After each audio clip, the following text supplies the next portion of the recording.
Welcome back, ladies and gentlemen, to the Mail Right podcast. It's episode 310, and I finally, after many years, get to use the line, our next guest needs no introduction, or at least they don't if you happen to have been in the real estate marketing space or you've used real estate marketing services. Our next guest is about as famous or infamous as you can get in this space without necessarily being Tom Ferry. So we have Seth Price on the show today from Placester, who has been one of my personal heroes, for lack of any other better word, because he was really one of the people that brought just really high quality, large scale content marketing to the real estate marketing space. This is no longer what Seth does. And I'm going to want to explain how we managed to get him on the show. But before I do that, Seth, why don't you go ahead and, in your own words, introduce yourself to our audience? Hello, everyone. I appreciate you guys having me on. It's been almost 2 years, actually pre-pandemic, that I sort of tuned out of social and speaking on stage. I just felt like the tail was wagging the dog, and I'm happy to talk to you guys. I run product at Placester, so product and product marketing and the marketing team. So I still have a hand in content. I'm just not, I'm not writing myself anymore and not outlining anymore. And I've been with Placester since the beginning. I was the number 3 hire, and I've been through all of our ups and downs and ups again. So that's a snippet. So for those of you that may not be familiar, Placester is, Seth, at any point, correct me if I'm wrong, but I'm on other channels publicly having said similar things, which is they're the big boys in the web development world inside the real estate space. The last time I saw any published numbers coming from Placester, they had hundreds of thousands of active clients in the real estate WordPress like website space. That puts them way ahead of anybody. You can name any kind of web provider that you care to, Wix, Website Box, it doesn't matter. Nobody has nearly as many live real estate websites over Placester. So they're huge in this space. And most of you, by numbers, by licensed real estate agents in the US, most of you probably have heard of them. Many of you might even still have one of their website products up someplace. So am I right on those numbers? Did I get that? Yeah, I mean, I think that was one of the problems. You know, we are a venture-backed company. And so one of the things we wanted to do from the beginning, of course, is deliver great software, but scale, right? We wanted a massive scale. And you know, that has pros and cons, right? The pros are, hey, you get a lot of people on your platform. Hopefully you grow your revenue. But it also presents challenges for who are you building for and how do you service that scale in a way that's really providing value. And so we've since, at one point, I think we had 400 and something live sites, and we were onboarding because of our large partner relationships. Mm-hmm. You know, the largest of them, they were onboarding their entire brand, 4,000 new agents a month. And we would onboard those 4,000 new agents a month to a website. And so that is not the business we're in today. We're much more focused. So those numbers are significantly less. We're in the 30, 40,000 range as far as sites. Okay. Well, that is incredibly good information for me personally as a practitioner inside the same space as you to know. Yeah. Before we get into, there's so many things I'm excited to talk about. For those of you who are listening today, I've always wanted to have a conversation with somebody from Placester. Seth would have been my first pick. Matt Barber second. You never reached out. I pretty much answer all of my, especially in industry. I mean, I knew who you were, but I respond. I don't do a ton of outreach. I really let the inbound, I actually follow the inbound. All the really cool meetings that I've had have been 100% somebody reaching out to me, like Luxury Presence and Yeah. other people that are notable in the industry. When I get a chance to talk to them, it's because they've reached out to me. I've always had the Yeah. fortune of, I'm going to put out very even-handed, incredibly detailed like content, and Yeah. if other people, like other notable people in the industry, want to talk to me about it, I'm the same as you. I've literally taken every meeting, every call, every email Yeah. that I've ever been sent, and take any complaints or any concerns or anything. Yeah, me too. You going to introduce me, Robert? Yeah. Okay, so like I said, before we get off to the races, let's introduce John, and let John introduce himself to the audience. But I will give you the spin up that I usually do. John is an amazing WordPress developer. He's got another podcast that he does that is one of the biggest in the WordPress world.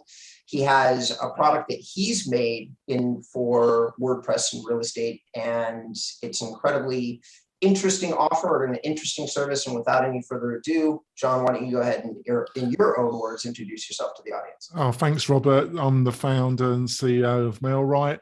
We produce WordPress websites for private property investors and real estate agents. If you want the power and freedom of WordPress plus a host of marketing tools, come over to Mailrite and we'll do a free demo, and we'll be sure that you'll be amazed. Back over to you, Robert. So I got Seth's permission, and again, I would like to get it on air, but Seth, I'd like to explain how we met. Yeah. Publicly, it's been 2 years since you've been focused on this. So here we are. We think this is a great show, and it probably is a top 10 show in the real estate marketing space, but you're a guy that could book, like, you could probably call Tom Ferry and he'd be like, yeah, sure, love to have you on the show. So yeah. How did you end up on the Mailrite show? If you don't mind, I'd like to share that story. Yeah. So, I mean, this is sort of the backstory of that is about 3 years ago. We were pretty clear that we weren't happy with our product. I was in a different role. And the CEO was sort of frustrated with, hey, we had grown a lot, but the product hadn't evolved to where we wanted to be. And we were sort of serving everyone, right? We had the large enterprises that we had partnerships with, which are very much like the tail wagging the dog, especially in this industry. And then we were serving the newest of new agents. And so we had highly complex software to service our enterprise customers and very simple basic software to service the new agent through NAR or whatever partnership. And no one was happy. We weren't happy, and none of the constituents were really happy. I mean, it served a purpose, but just not enough to be super valuable. And so the CEO asked me, after I was complaining a lot, like, hey, if, I was the representative of the company publicly, right? I traveled all over the US, all over internationally, and spoke about marketing. I was writing all of our content. I had a team, like I was doing all that stuff. And part of it, if you care about doing it, if you're speaking, you want it to be backed up with something that you're super proud of. And we had gotten to a point where I was like, this is not tenable. And he was like, this is not tenable. And we came to this agreement where he said, well, if you want to take over product, I think this is the right thing to do.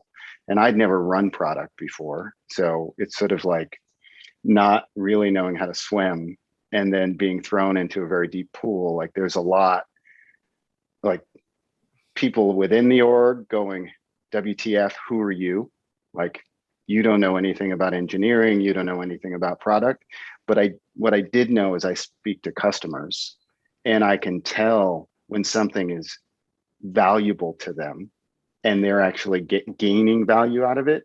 And I can tell when we're missing the mark. And so fast forward 3 years, and I was on YouTube and I saw the review that you did probably, I don't know, is it 2 years ago?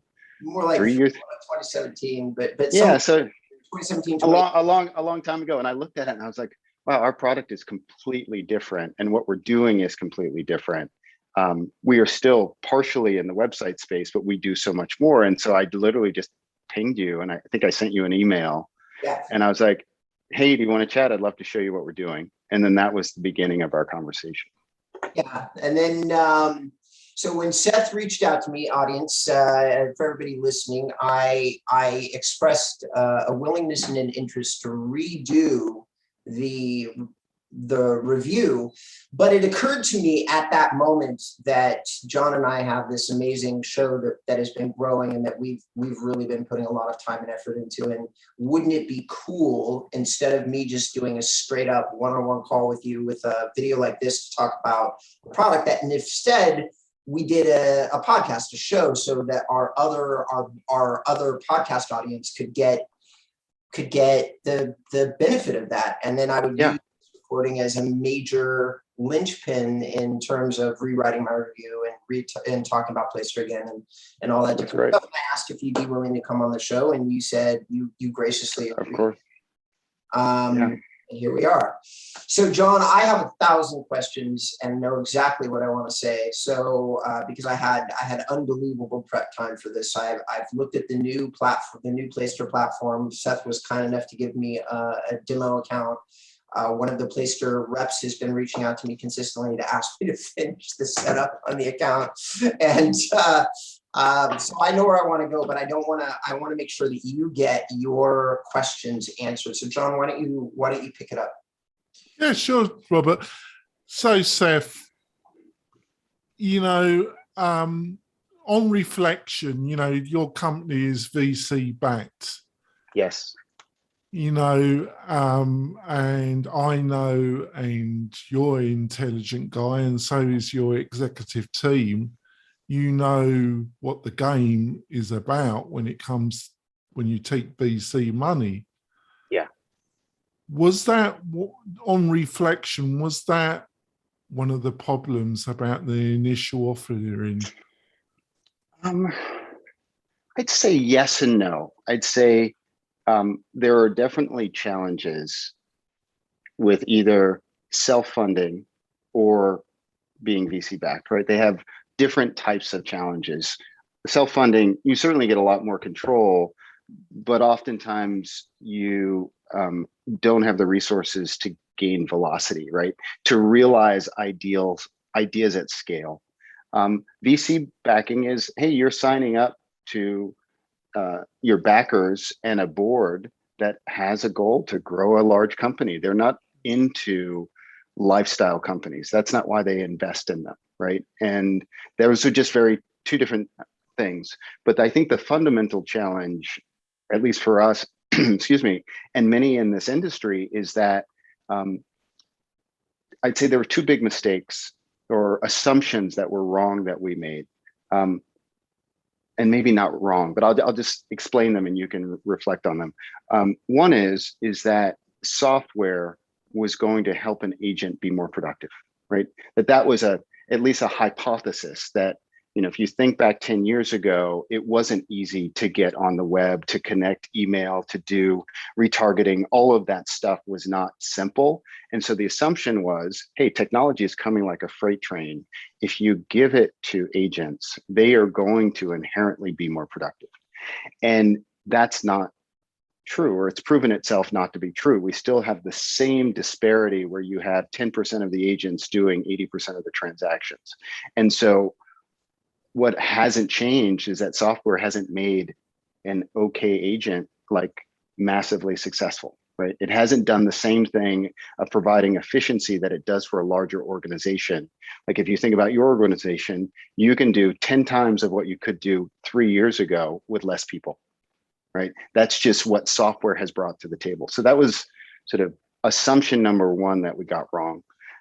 Assumption number two, which is just, it's a bet that didn't lead to massive scale as far as potential revenue, is we did not go after the transaction fee of real estate. So if you look at all of the IPOs that have happened in real estate, they're all about some organization that has said, we're going to take a percentage of the fee. That's what the market sees as potential, because that's the largest asset that exists. And so we didn't take that stance. And there is if you're trying to grow and have the support of the market, you sort of need to deliver on something at that scale, right? So those are two big assumptions that really, it's not about the VC backing. It's about, hey, you make a bet when you build a business, and is your bet going in the right direction? And so, realizing that those two things were not the train that we wanted to bet on, we had to rethink everything. And, part of that was we had to, I'll say write, R-I-G-H-T, we had to write our team, like get our team into alignment, our leadership team, the managers, the entire organization, to understand what we were going to focus on. And then we had to rebuild our product. So that's it's a long-winded answer to go, yeah, VCs are part of it, but there's always infrastructure of whatever path you choose, and you got to live in it. I didn't see it as the cause of us, having challenges. So speaking of VCs, did I read something correctly where you just literally not that long ago got another funding round of 50 million, I think it was? That was a while. That was a while ago. Fortunately, we have raised a lot of money, and we have a lot of money in the bank. So that is the fortunate part.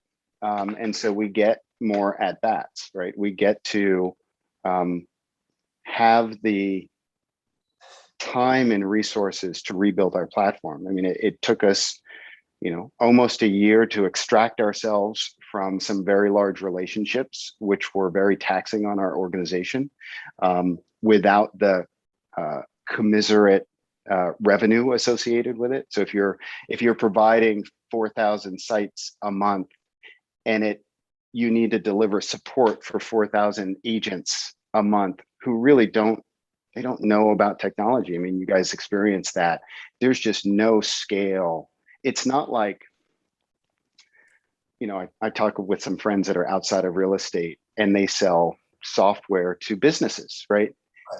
Agents they are businesses, but they are not, they don't have enough, they often don't have a business plan, nor do they have like a bunch of people helping them. They're all sort of, they're winging it. And so spending time on their software and understanding it is like not a priority. So, for us, I think the biggest challenge is rewriting sort of our playbook of where we wanted to go and who we wanted to serve. And that's we're coming out of the other end of that now, which I'm very excited about.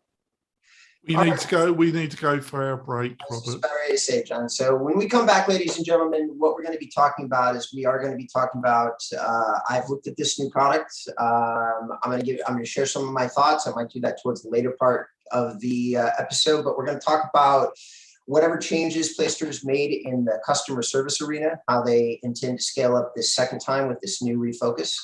And also, I've always had some concern, or I've always had thoughts. I don't know if concerns is the right language, but I've had thoughts about the ability of Placester or Placester's products to deliver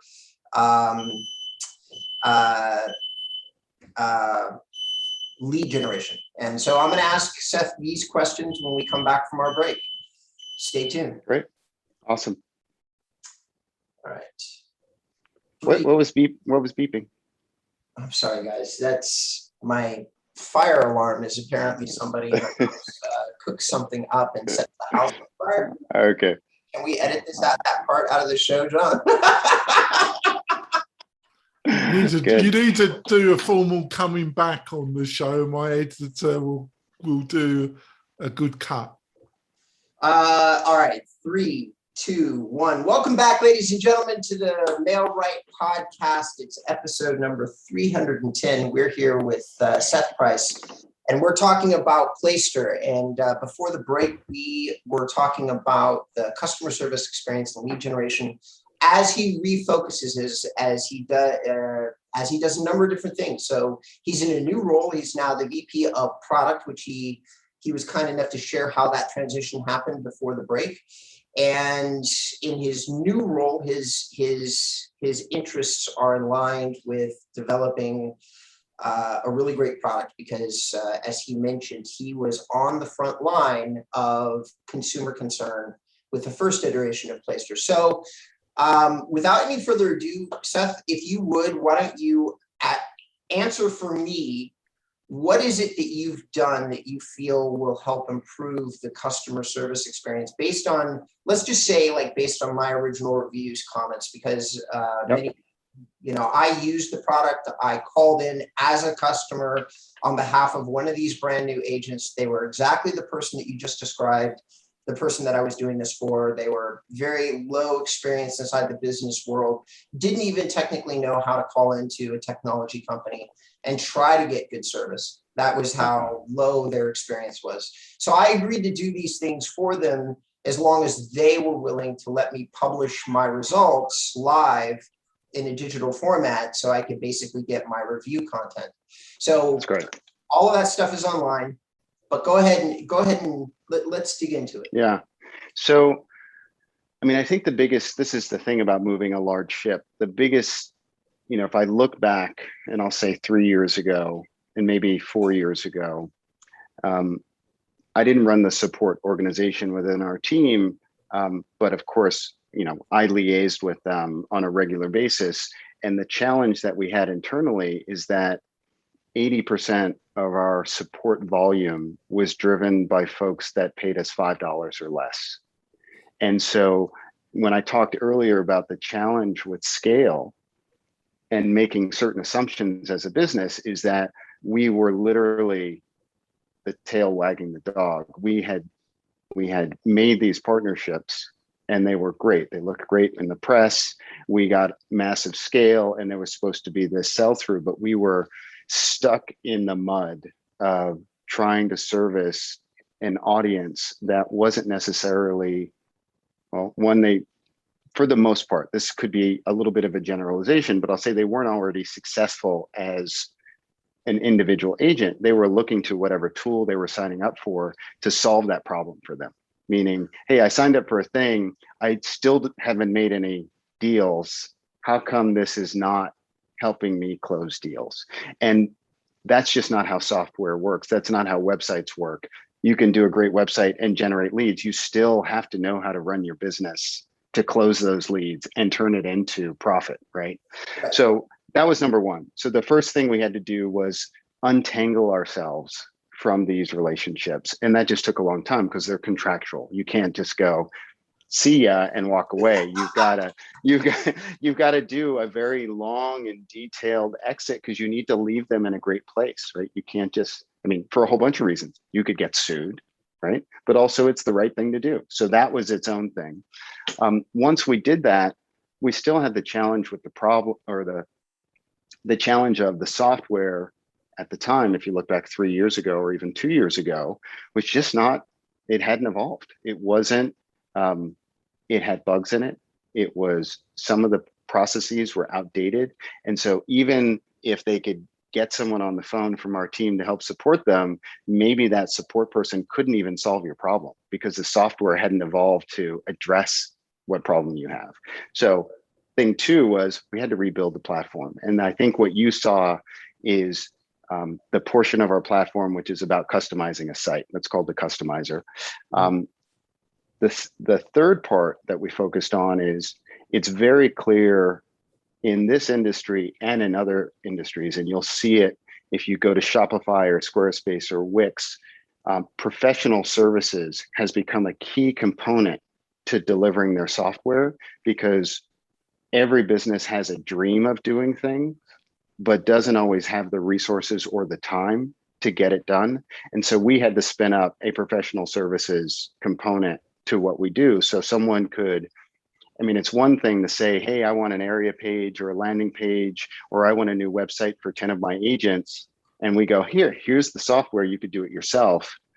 It may take you months to get to it. And so we, about, I'd say 9 months ago, launched services. So if you go to placester.com/services, we've got about 80 or 90 services there that we can do on your behalf. And we do them very quickly. And everything from creative work to SEO optimization, to landing page, to logo redesign, video editing. Like if you need stuff, you need it for someone that not only can do the thing, but then implement it on your site. So that's that piece. Now, the other piece that we evolved to, because when you're going, we still serve agents and we have a DIY product, but we are focusing more on brokers who support a lot of agents because we're aligned, right? They need that agent to be successful. They have internal teams, admin or back office teams that help onboard those agents. And so we built a lot of tools to help them. You may not have seen that because we released that recently. We call it Agent Manager.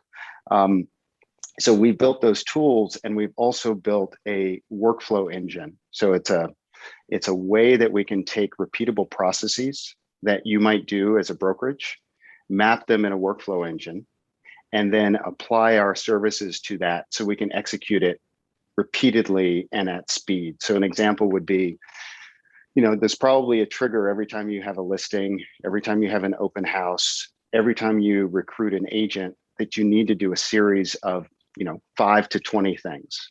We will map that with all the if-then statements. You're an actor in that if needed. Like, there may be some things you need to do physically, but if it's all stuff we can do, we will literally get the notification of a new listing or a new agent via whatever transaction management tool or Zapier or Excel sheet that we can see that you updated. And then our team will go to work, set up a site for an agent, add them to your roster, create a detail page, create a social post, put it in your email client, and then ask you to send it. Like, that's the kind of stuff that we're focusing on, that process automation piece. So that's the gamut that has allowed us to focus on delivering service. So we have a team for support, a team for service, and then tools to allow us to automate the things that you want to get done repeatedly. Hope that answers your question. I've never been jealous of resources before, but I'm a little jealous right now after this conversation. But I'm going to say I have 3 comments. Yeah. First, my bailiwick, I'm sure at some point you did a very small bit of research on me. You probably. Yes, I do. And did it. Yep. But my love, my passion, it's not so much like my bailiwick, it's just what I've loved since I got into it as a profession, which is SEO. So I will tell everybody that's listening, because I believe it in my heart of hearts, that I have not used this product. I have not looked at it yet, but I will say this in terms of inherent institutional knowledge. If Seth wanted to build something that was going to be effective for SEO, there are very few people that have the skills and talent that I've seen you have, because you drove, at one point, there was nobody that would touch Placester in terms of traffic or content. I read through a lot of your content. It was always amazing. Like, you had the same philosophies I do, which is it should be useful. People should be able to get into it. They should be able to open it up and actually learn something, whether or not they used Placester as a service. Yep. That content, that level of quality tends to be, it's not universal, but it tends to be highly rewarded by Google with placement and views. Yes. And you did all that. So if you were going to build components, you'd be the guy. I will say that. You would be the guy. Thank and you. The other thing is that I, again, have not used your product, not the same way that I did on the first review, but I have done the demo. And I will say this in terms of my own personal customer service experience. I've had a rep reach out to me 3 separate times already, basically asking me if I was going to complete the build of the demo that I did. Now, I was just looking at the what you were showing me, and I didn't want to build the site. I just wanted to see what the components were and develop an opinion. My opinion is it looked very easy, like paint by numbers is how I kind of I walked away thinking, okay, this is really easy, and it should be doable for people with almost no technological experience. It also should be doable easily for operations people with limited time, but lots of technical background, which is oftentimes, like you're talking about brokerages in the small and medium range brokerage side, which is a lot of where I do my business and have done my business for 16 years. Those guys do know what to do, but they're always low on time. It's not just knowledge. It's just literally. You have to have the resources, and that can just be time, or it can be humans, to help execute. Right. And then the third, what was the third thing? Customer service. I forget what the third thing was, to be honest with you. So, John, do you have any questions or comments that you want to add on to that part of the conversation? Did we lose him? No, he's thinking. I've got an enormous amount, but as you know, Robert, I've got the greatest respect for Seth, and he's a guest on the show. I rather leave it to the bonus content, actually, Robert. So you're holding out on me, mate. And I think we need to wrap up the podcast part of the show, Robert. Okay. All right. So we've had 30 incredible minutes with Seth, who so far we've talked about how he arrived on the show, his new role with Placester, some of the changes that they've made to address the customer experience, which at size, all of the things that he's saying would really have to be addressed. And it seems like they've done an amazing job. I am personally, of all the things that have been shared with me, by the way, Seth, I'm incredibly grateful.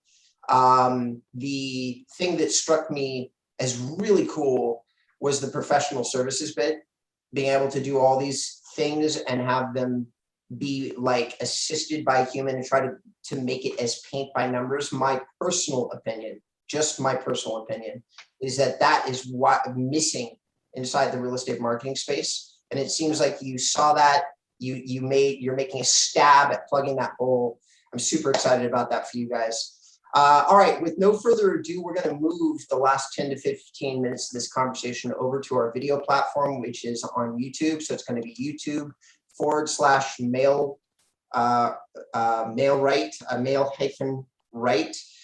John, I'm going to start with you. Should somebody want to reach out to you and talk to you either about MailRight or just basically pull your ear on any other subject, how would they go ahead and get in touch with you? It's really easy. Just go to the MailRight website, mail-right.com, and book a demo. All the demos are done by myself. And also, I'll be more than happy to discuss any questions you have about digital marketing, how to use the power of WordPress to power your website. Over to you, Robert. And Seth, if you did want somebody to reach out to the new Placester and maybe reference some of these new products or new services or anything in general, how would you prefer for people to go ahead and interact with Placester in today? Yeah, I'd say we still have a ton of content, and we are, I have spun up the content arm again. So we've been producing some really great, very in-depth ebooks. We're not doing infographics, but long form posts at placester.com/academy. So it's the Real Estate Marketing Academy. If you're interested in product, go to the site, placester.com. You can request a demo. You can start a free trial and see sort of the agent version of it. If you want to see all of the agent manager tools, you need to do a demo and they can give you access to it. That's probably the easiest way. I'm not on social, so if you ping me on any of the platforms, it may be a long time before I respond because I've deleted all the apps and turned off all notifications. I, of course, am the founder of inboundrem.com, which is a website that has a lot of content very similar to Placester. I have always made an effort to focus in different categories than some of the big boys like Placester focus on. So if you're interested to know what my spin on content is, you can go to that website and you'll find plenty of ways to reach out to me should you choose to. Well, thank you so much. Seth, are you good with spending another 10 minutes with us on the videos? Yeah, right. I'm game. I'm here to hang. Awesome. All right, so stay tuned, guys. We'll be on the video channel, and we're looking forward to seeing you there. 3, 2, 1. Welcome back to the video bonus content for our episode number 310. We have Seth Price with us, who's the VP of Operations at Placester. I think that's the correct title. Is that right? Not close. I'm the VP of Product. So VP of Product. Okay, sorry, yeah. It's VP. No problem. We're going to have some extra minutes, but John indicated that he had some stuff specifically for the bonus content. So John, we didn't really talk about lead generation, but we can save that. Who knows? Maybe one of these days we'll even get a chance to talk to Seth again. But John, why don't you go ahead and serve up your questions? Well, it's a two-part question, Seth. I'm a friend of Rob Rowling. I don't know if you know Rob. He was the name sounds very familiar. He's the co-founder. He was the co-founder of Drip. And, oh yeah. And he's the co-founder of Tiny Seed, the investment. Yep. I've got to tell you that Placester is the kind of child of what you shouldn't do in a startup. And I'm puzzled. I do understand it's very logical. I understand what you've just explained in the podcast, but with VC funding, that the amount of money you've received, they expect Placester to become a unicorn.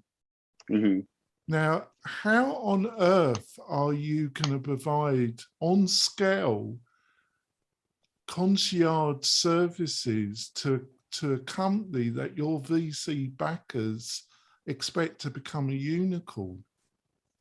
So let's separate the two things. So the first part, you're saying, hey, you tried something, you failed, that's not what you should do in venture funding. I'm just trying to understand what your perspective just puzzled because, what I mean by unicorn, listeners and viewers, is a company that becomes $100 million business. Yep. I just wondered in your executive team how you worked out how you're going to supply concierge services to a level that becomes your backers. Oh, I see what you're saying. Yeah. So I can't tell you that I have a roadmap to $100 million. Like I don't know what that is today. What I can tell you is that digital transformation is happening, right? We know it, we live it, and it's happening at scale. And the combination of I'll say the opportunity that exists is that the software that is being presented to most companies far exceeds their ability to execute and utilize that software and get the highest potential out of that software. We believe that there's huge opportunity in being able to come in and provide digital transformation at scale to very large organizations. And to me, there is a human component. We're not presenting that we want to scale our company being a services company. Like that, I totally get if that's what you think we're doing. What I think is possible is the combination of software, humans, because you have to bridge the gap of things that you can't solve yet. And I'll say, I hate to use the word AI, but intelligence, right? Because I don't want to blow smoke, but it's like, that's what great software can present. Like if you think about in real estate specifically, there have been very smart people who have designed systems to help people be successful in real estate. And you think of the Gary Kellers of the world or Ninja Selling or any of those, the Tom Ferry system, they are great systems. What does not exist today is any software that can help an organization or an individual implement that system. But I can guarantee you that there will be. And so we want to be that player that can take a system that is designed to help an organization increase their productivity, increase their efficiency, and reduce their cost. We want to be a part of that part of the conversation. And so that's where we're headed. I can't tell you, I don't have a magic wand.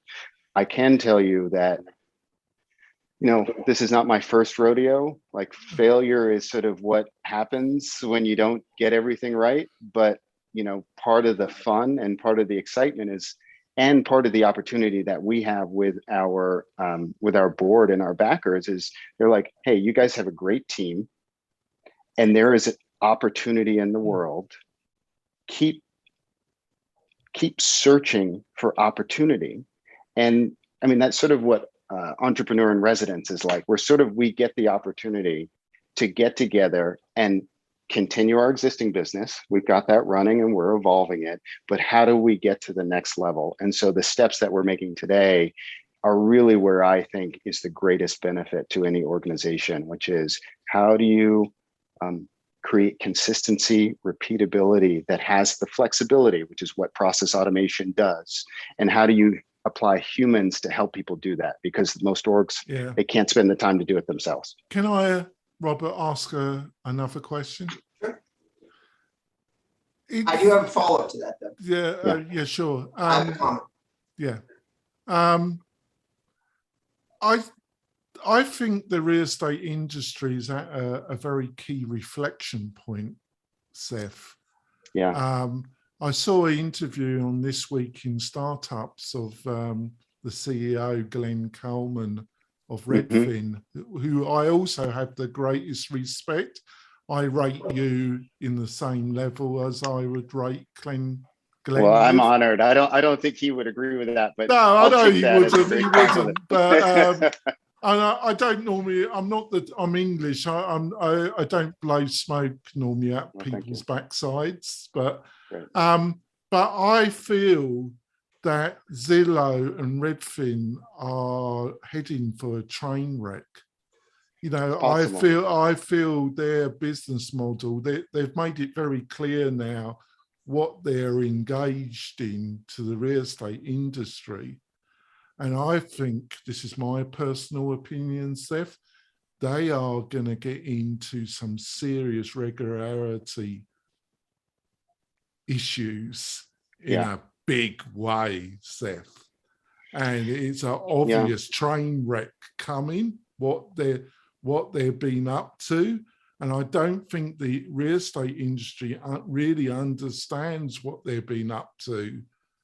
Most likely. I think it's a train wreck, and it's going to be one of the biggest bust-ups. What's your view, Seth? I don't. So I think I sense and partially agree with what you're saying, but I think if you're the regulatory part that you're talking, if I understood that correctly, of where they're sort of playing both sides of the fence, and I feel like, look, if you look at other companies that have, you know, all of the Ubers of the world that have skirted employment laws forever, right? And that's how they built, or even Airbnb, which I think is a very great company led by a really great CEO. I mean, they got to where they got with some practices that were not what you and I might agree with as like super ethical or the right thing to do. I don't know that that is going to be the death knell for Redfin or Zillow because of their size. I think their biggest weakness is that they could get blindsided by, like there's I'd say 3 different positions you can take. One is agents are not going away. One is agents will be assisted in some way, but they'll still be necessary and there'll be less of them. And the other is agents are completely going away. And so where they can get caught is misjudging which one of those that they're going to bet on. And right now they're straddling. They're trying to make sure that they've got to keep their existing business going and they've got to make bets for the future. And those bets, we have no idea what they're thinking, but I can guarantee you that they're talking about all 3 options, because that's what you have to do when you're at that scale. Yeah, I totally understand. And I'm not saying that this is right, Ron. I have no insight, but there's been some public statements made on This Week in Startups about some of what could be some of the business practices of Zillow and referral that could apply to Redfin. That, to me, what I have heard, and this is only speculation, that if there are found to be any truth in that speculation, we're not talking about grayness here. We're talking about things that, if you're investigated by the Fed Justice Department, you're going to be in deep shit. Yeah, I'm not. I mean, just to be honest, one of my titles was industry relations, and I consumed everything. I am wholly focused on product and customers. So I don't give it the time of day. Like, they're doing what they're doing. I don't even look at competitors. I'm literally, we have a vision on how we think we can provide value to the agents and brokers and organizations that we serve. And I am like, part of the reason I shut off social is that I don't like getting distracted, right? I feel the potential in me. And then I feel like, the end of the day happens. I'm like, I wasted so much time not doing what I wanted to do and not doing what I think is actually going to provide value, that I just had to stop. And so I sort of feel like I barely read Inman.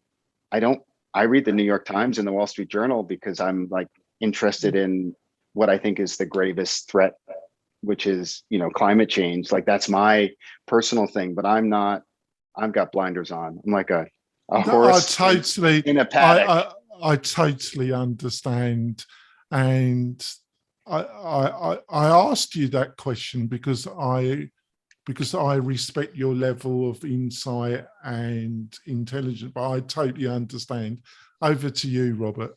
So I'm gonna like, we're closing in on, we've taken up as much time as we said we would at the outer level, and we're gonna respect that. But I'm gonna close with a couple of things because these are things that John and I talk about. If you have anything that you want to add on to that, so very similar to you, I get the sense that in terms of the kind of humans that we might be, there are some similarities, like providing value, and I'm very similar to you.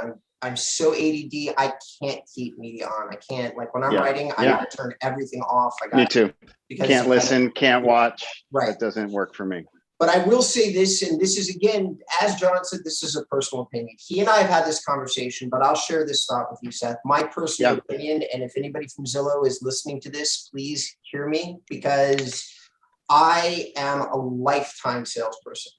To say that agents, that level of personal service, is ever going to go out of style with Americans that are making the most important decision of their lives, in many cases, not all cases, obviously, but in many cases, very few Americans are buying 2, 3, 4, 5 homes. When you look at the vast majority, most people are buying the home that themselves and the family are going to live in, and they do a few real estate transactions throughout their life. That's it. That's the average real estate consumer.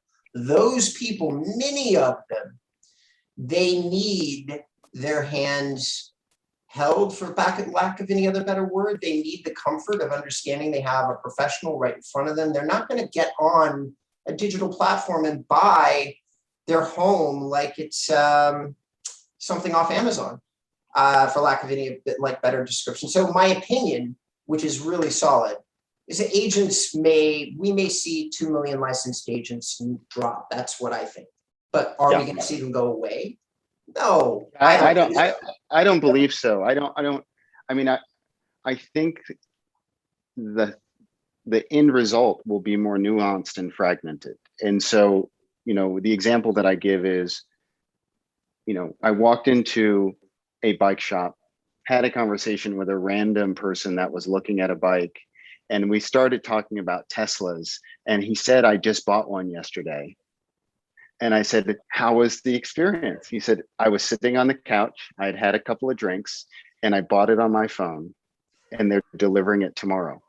And so I say that to, wholesale, are we going to see agents go away? No, there's some of us that really like service, and some of us that aren't necessarily wanting to spend time on all the details, and I want someone else to do that. But are there some of us that want to sit on the couch and get really excited about a property in Boca and go, you know what, I think I want that property and I'm going to buy it? Yes, hell yes, I think that's going to happen. I just don't know to what degree and to what percentage. And so my thesis has always been, I think it's going to be gradual. And I think we're going to see a lot of fragmentation and probably a reduction of the number of agents. And there will be an increased requirement of professionalism of those agents, because the tolerance for a bad experience I think will go away because we are being trained by all of the experiences around us. They were like, yeah, you don't call me back. Like, what's up with that? Like, I just won't tolerate it. So I think we're on the same page. I do think it will be not, I think it'll be nuanced. So do I. And I agree with everything you just said. So listen, Seth, thank you so much for coming on the show. I'm going to ask you when the camera goes off to stay for just 1 minute so that I can get some verbal permissions from you about where and how I can share this content. Yeah. I just also want to say, hopefully you will decide to come back on the show. Hopefully, I'd be happy to. Hopefully, I haven't scared you off. I like a good conversation. I mean, this to me, I thought we just touched the surface. I agreed with almost 95% of what you've said during the interview, and it's been a pleasure having you on the show. Thank you. So, thank you very much. Thank you very much. Yeah, I love a good debate. Like, that's the thing I think we're missing most in this country, is the willingness to have a conversation and not have to agree. Like, I'm okay. I like when we're like, hey, we sort of agree on the same things, but I also like to understand a different perspective. And so thank you. That's great. So we'll wrap it up, Robert. All right, so we're at the final part for all of you watching. Thank you so much for tuning in. You should be watching us on YouTube at this point, and I'm going to ask that you smash that like button and help us propel the YouTube algorithm through the ceiling. We would love it. It's a lot of work to do the show. It's a lot of work for Seth and everybody else to take their time and get on the show and organize and coordinate. So if you can give us just a little bit of help and get the word out, we would really appreciate it. All right, over to you, John. We'll see you next week, folks, for another great interview. We've got some great guests in October.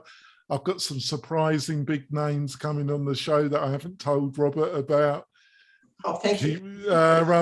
We'll see you next week. Bye. Bye. Awesome. Awesome.